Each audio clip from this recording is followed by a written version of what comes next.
সরকারি চাকুরির প্রবেশের বয়স ৩৫ করার দাবিতে আজও শাহবাগে বিচ্ছিন্ন অবস্থান ধরে রেখেছে আন্দোলনরতরা। ৭ সদস্যের প্রতিনিধি আজ জনপ্রশাসন সংস্কার উপদেষ্টার সাথে সাক্ষাৎ করতে গেলেও সময় দেননি তিনি।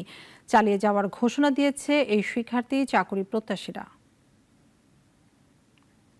সরকারি চাকুরিতে আবেদনের সর্বনিম্ন বয়সসীমা ৩৫ করার দাবিতে গতকাল প্রধান উপদেষ্টার বাসভবন যমুনা ঘিরে আন্দোলন করেন চাকুরি প্রত্যাশীরা। এর পরিপ্রেক্ষিতে জনপ্রশাসন সংস্কার কমিশনের উপদেষ্টাকে প্রধান করে গঠন করা হয় কমিটি। শিক্ষার্থীদের সাথে আলোচনা শেষে ৭ কর্মদিবসের মধ্যে দাখিল করতে বলা হয়েছে প্রতিবেদন।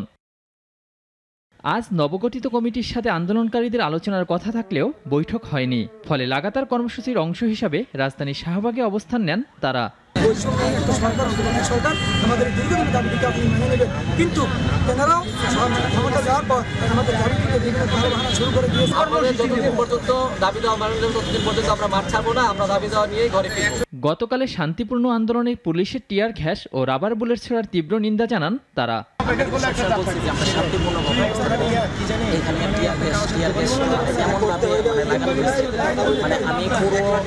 আন্দোলনের সময়টুকু আমি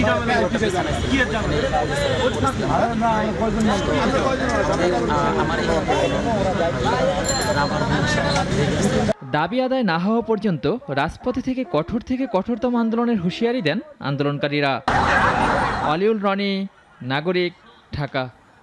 ২৫০টিরও বেশি ডিজাইন অপশন নিয়ে ওয়ালটন স্মার্ট ফ্রিজ, বোঝে আপনার প্রয়োজন।